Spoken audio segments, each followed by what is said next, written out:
બધાની મારી channel Mrs Poonam Yadav cutting and સ્વિન્સનમાં તો સ્વાગત છે। સરસ મજાનો વિડીયો લઈને આવીશું ભાઈઓ બહેનો। જે આપણે મેં ટૂંક સમય પહેલા એક વિડીયો અપલોડ કરેલો હતો કે જે આપણે સિલાઈ સહિત ઉથમું બ્લાઉઝ કરીને કેવી રીતના અડધું માપ લઈને કેવી રીતના કટિંગ કરવું, જે પહેલેથી શીખીને અભણ ભાઈઓ બહેનો છે ને ચોથો ને બીજો ને ત્રીજો ભાગ ન કરતા આવડતું હોય તો એકદમ સરળ રીતે મેં બતાવેલું હતું। એ વિડીયો ન જોઈ તો જરૂર જોજો। મેં માપ બતાવેલું છે બ્લાઉઝ ઉપરથી કેવી રીતના લેવા, તો એ જ માપ આપણે લીધેલા છે। તેના ઉપર બહેનોની કોમેન્ટ આવી કે મેડમ તમે એ જ માપ લીધેલા છે, તેના ઉપર પણ કટિંગ પણ બતાવજો। તો એવો વિડીયો લઈને આવીશું સુંદર મજાનું, જે પહેલેથી શીખે અને એકદમ સરળ લાગે એવો વિડીયો છે બ્લાઉઝનું કટિંગ। તો મેં આ રીતે માપ લીધેલા હતા, બરોબર। પહેલા વિડીયોમાં આપણે આ રીતે માપ લીધેલા હતા, એ માપ ઉપર આપણે કટિંગ કરવાનું છે। તમે જોઈ શકો છો મેં અડધું અડધું માપ લખેલું છે, એ સિલાઈ એડ કરીને, બરોબર, માર્જિન આપણે એડ કરીને જે માપ આવે એ લીધેલું છે, એટલે આપણે સરળ પડે એટલા માટે, બરોબર। તો આપણે મેં કાપડનો ટુકડો લીધેલો છે, તમે જોઈ શકો છો। જેટલું આપણી સાતી પહોળાઈ આવે એટલું ને સિલાઈ આપણે એડ કરેલી છે, એટલે એટલું આપણે કાપડ ફોલ્ડ કરવાનું। એક વખત મેં ગળીમાં ફોલ્ડ કરેલું છે। હવે આપણે લંબાઈ લેવાની છે, આપણે 13 હતી, બરોબર, એમાં તો આપણે 14 લેવાની, કેમ કે આપણે સિલાઈમાં બંને સાઈડ અડધો અડધો ઇંચ ગયું હોય, બરોબર, એટલે મેં 14 ઇંચની આપણે એક માર્કિંગ કરી લઈએ આ રીતે। હવે આપણે ત્યાંથી શોલ્ડર લેવાનો છે, તો શોલ્ડર આપણો ઈ બ્લાઉઝમાં તો 11, તો 5.5, એનું અડધું કરવાનું, બરોબર, 5.5। પછી મૂંઢાકાર આપણે ઈ બ્લાઉઝમાં માપેલો તો 6, તો 6, બરોબર, આ રીતે। હવે ત્યાંથી આપણે લેવાનું છે સાતી પહોળાઈ, તો આપણે સાતી પહોળાઈમાં આપણે બ્લાઉઝમાં જે સિલાઈ સહિતમાં તો એનું હતું 18, તો આપણે 18 નું અડધું કરવાનું, બરોબર, આ રીતે તમે કરી શકો। ન ફાવતું હોય તો આ રીતે 18 નું આપણે અડધું કરી લેવા, બરોબર। તો આ રીતે 9 આપણે ચોથો ભાગ નથી કરવાનું, જે માપ આપણું બ્લાઉઝમાં સિલાઈ સહિત ઉથમું માપેલું હોય એનું અડધું કરવાનું છે, બરોબર। અંતે તમારે 36 ની કમર છે, બરોબર, તો એનું ચોથો ભાગે 9 જ થાય, તો એ રીતે થશે, એટલે તમને ઈઝી લાગે એટલા માટે આ રીતે અડધું માપ બતાવું છું। આપણે બીજો ભાગ કરવાનો છે, ચોથો ભાગ નથી કરવાનો, બરોબર, આ રીતે। હવે આપણે સિલાઈ સહિત એડ કરેલું જ છે, બરોબર, એટલે આપણે એમાં સિલાઈનું એડ નથી કરવાનું, તમારે વધારે સિલાઈ જોતી હોય તો જ તમારે એડ કરવાનું। હવે આપણે કમર હતી 17, એટલે 34 ની કમર, આપણે પણ 17 નું અડધું કરવાનું, આ 17 એનું અડધું આવે તો કે 8.5, બરોબર, તો 8.5 આપણે લઈ લઈએ। પહેલા આમાં તમારે કમરમાં એડ કરવું પડશે, કેમ કે આપણે પાછળ ટક્સ લીધેલો હોય, તો 1 ઇંચ આ રીતે, બરોબર, આ રીતે થશે, કેમ કે આપણે સિલાઈમાં જે ટક્સ લીધેલો હોય પાછળના ભાગે એ આપણું કાપડ દબાઈ ગયું હોય, બરોબર, એટલે આપણે એના માટે લેવું પડે। બાકી તમારે સિલાઈમાં તમારે વધારે જોતું હોય તો જ તમારે એડ કરવાનું છે, બાકી સિલાઈ સહિત લીધેલું છે, વ્યવસ્થિત તમારે સિલાઈ હોય તો તમારે એડ કરવાની જરૂરિયાત નથી। હવે આપણે પાછળનો ભાગ કરીશું, તો 1.5 ઇંચ એક માર્કિંગ કરવાનું છે ને આ રીતે આપણે શેપ આપી દેવાનું છે, તમે જોઈ શકો છો। આ રીતે તમને શેપ દેતા ન આવડે તો તેનો પણ મેં વિડીયો અપલોડ કરેલો છે, કે ફેન્સ કરવા હોય જે રેડીમેડ મળે છે એમાં તમે કેવી રીતના શેપ આપી શકો, એ વિડીયો પણ જોજો, તો સુંદર મજાનો વિડીયો છે, તમે શીખી જશો કે કેવી રીતના શેપ આપો। હવે આપણે ગળાની પહોળાઈ તો 2.5, બરોબર, તો 2.5 માર્કિંગ કરી લઈએ। હવે આપણે પાછળની ગળાની લંબાઈ હતી તો 9.5, તો 9.5 આ રીતે, આ રીતે આપણે પહેલા ચોરસ કરી લેવાનું અને પછી આપણે શેપ આપવાનું। આ રીતે આપણે 2.5 ઇંચ નીચે લીધું, મેં અહીંયા 2.5 લીધું, બરોબર। હવે ગોળ શેપ આપી દઈએ આપણે આ રીતે। આ રીતે તમારી પેટર્ન વાળી કોઈ જોતી હોય પેટર્ન બ્લાઉઝની પાછળની, તો મેં ઓનલાઈન ફરમા દેવાનું સ્ટાર્ટ કરેલું છે, તો મેં નીચે વોટ્સઅપ નંબર આપેલ, તમે કોલ કરીને મંગાવી શકો છો। એમાં હું કટોરીવાળા છે, પ્રિન્સેસ છે, ટક્સવાળા, પછી પેટર્નવાળા પાછળની બ્લાઉઝના ડ્રેસના કોઈ બી તમે સાઇઝના મંગાવી શકો છો, કોઈ બી મંગાવી શકો છો, તો વોટ્સઅપ નંબર છે એમાં તમે કોલ કરીને મંગાવી શકો છો। હું આ રીતે કાપડમાં જ અમે આપીએ છીએ, કાગળમાં નથી આપતા. તમારે પ્રેસ કરી શકો, ધોઈ શકો, કોઈ ઝંઝટ ન રહે ને કાગળમાં આપણે ફાટવાનો ભય રહે, આમાં ભય ન રહે. બરોબર, પરફેક્ટ ફિટિંગ આવશે. ખુદ મેં કટિંગ કરેલું છે. આ રીતે આપણો પાછળનો ભાગ કમ્પ્લીટ થઈ ગયો છે. બરોબર, હવે હું કટિંગ કરીને બતાવું તમને, પછી આપણે આગળનો ભાગ કરીએ. તમે સમજી ગયા હશે, મેં અડધું અડધું માપ જ લઈને તમને સરળ બ્લાઉઝ ડ્રેસ તમે કરી શકો એવો ડ્રેસનો પણ મેં વિડીયો અપલોડ કરેલો હતો.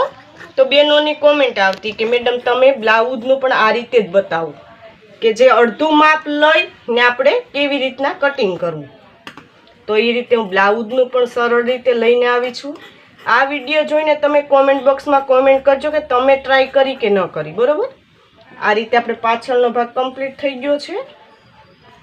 આ રીતે આપણે ગળાનો ભાગ કટિંગ કરી લઈએ. આ આપણું ગળાનો ભાગ છે. બરાબર, આ રીતે સુંદર મજાનો આપણો પાછળનો ભાગ તૈયાર થઈ ગયો છે. હવે આપણે જોઈ લઈએ આગળનો ભાગ. હવે આપણે આગળનો ભાગ જોવાનો છે. તો આ એક વખત મેં ગળીમાં ફોલ્ડ કરી લીધું છે કાપડને. હવે આ પાછળનો ભાગ છે તે આપણે રાખી દેવાનો છે. બરોબર, હવે આપણે આગળના ભાગમાં શું શું ફરક કરવો તે તમને સમજાવી દો. આપણે પ્રિન્સેસ કટ કરીએ છીએ, કેમ કે એક બેનની કોમેન્ટ આવેલી હતી કે મેડમ તમે જે માપ લ્યો એમાં પ્રિન્સેસ કટનું અમને બતાવજો. તો આપણે પ્રિન્સેસ કટ કરવાનું છે. તો પાછળનો ભાગ રાખ્યો તેનાથી આપણે 1/2 ઇંચ આપણે વધારે રાખવાનું છે આગળના ભાગે. બરોબર, તો આ રીતે હું 1/2 ઇંચ રાખી દઉં. બરોબર, આ રીતે 14.5 આવશે. બરોબર, 14 છે તો આપણે 14.5 લીધું છે. આ રીતે 1/2 ઇંચ આપણે વધારે રાખેલું કાપડ. હવે આપણે બધી જગ્યાએ માર્કિંગ કરી લઈએ. આ રીતે આપણે માર્કિંગ કરી લઈએ. પછી આપણે આગળના ભાગમાં કઈ કઈ જગ્યાએ ફરક કરવાનો છે તે તમને હું સમજાવીશ. બરોબર, આ રીતે મેં માર્કિંગ કરી લીધું. તમે જોઈ શકો છો આ માર્કિંગ થઈ ગયું આપણે પાછળના ભાગનું હતું તે પ્રમાણે. હવે આગળનું આપણું ગળું હતું જે 6. બરોબર, તો 6 ઇંચ લઈ લઈએ. આ રીતે આપણે શેપ આપી દઈએ આગળના ગળાનો. આ રીતે હવે આપણે મૂંઢાકારમાં ફરક કરવાનો હોય છે, તમને ખ્યાલ છે, કેમ કે આપણે આગળનું આપણે ભાગ તૈયાર કરીએ છીએ. તો આ રીતે મેં શેપ પેલા આપી દીધું ચોરસ. હવે આપણે શેપ આપી દઈએ આગળનું. તો આ આપણે આગળનો શેપ અપાઈ ગયો. બરોબર, હવે આપણે પ્રિન્સેસ કટ કરીએ છીએ. બરોબર, તો આપણે કયો કયો ફરક કરવો તે તમને સમજાવું. એક તો આપણે 4 ઇંચે એક માર્કિંગ કરવાનું છે. બરોબર, તો 4 ઇંચે માર્કિંગ કરી દીધું. જે ગળાના ભાગે છે ત્યાંથી આપણે 1.25 માર્કિંગ કરવાનું ને આ રીતે આપણે શેપ આપી દેવાનો છે જે પ્રિન્સેસ કટનો. બરોબર, આ રીતે મેં પ્રિન્સેસ કટનો શેપ આપી દીધો. હવે આપણે જેટલું આપણે અહીંથી શેપ આપવો એટલું કાપડ અહીંયા લેવાનું છે. બરોબર, તો આવે છે 1.5 ઇંચ. એક 1.5 ઇંચ છે. તમે આમાં 2 પણ લઈ શકો ને 1/2 ઇંચ આપણે અહીં સિલાઈનું આવે. બરોબર, આ શેપ દીધો ને આ સિલાઈ માટે. તો આપણે આ રીતે આપણે અહીંયા મેં 1.5 ઇંચ લીધું, અહીંયા આપણે 1/2 ઇંચ લીધું વધારે કાપડ, કેમ કે અહીંયા આપણે ડાર્ટ્સ દેવાનો હોય છે, જે શેપ દેવાનો છે પ્રિન્સેસ કટનો એના માટે. તો આપણે 1.5 ઇંચ અહીંયા લીધું તો 1.5 ઇંચ અહીંયા લેવાનું છે. આ રીતે એક 3 ઇંચ એક માર્કિંગ કરવાનું છે ને આ રીતે આપણે પ્રિન્સેસ કટનું શેપ આપી દઈએ. આ રીતે તમે જોઈ શકો છો. આ રીતે આપણું પ્રિન્સેસ કટ બ્લાઉઝ કમ્પ્લીટ થઈ ગયું છે. આગળનો ભાગ હું તમને કટિંગ કરીને બતાવું. આ રીતે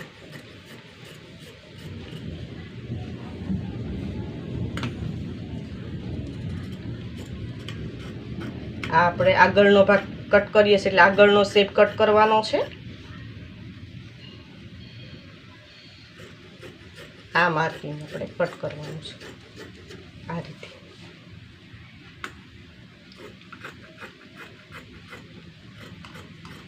આમાં તમે લંબાઈ પણ વધારી શકો, તમારી પસંદગી ઉપર હોય છે. આ રીતે લઈને આપણે થોડું અહીંયા 1/2 ઇંચ જેટલો ક્રોસ આપી દેવાનો. બરોબર, 1/2 ઇંચ અહીંયા આપવાનો છે ને 1/2 ઇંચ આપણે અહીંયા આપવાનો છે. આ રીતે ને આને આપણે જોઈન્ટ કરી લઈએ. આ રીતે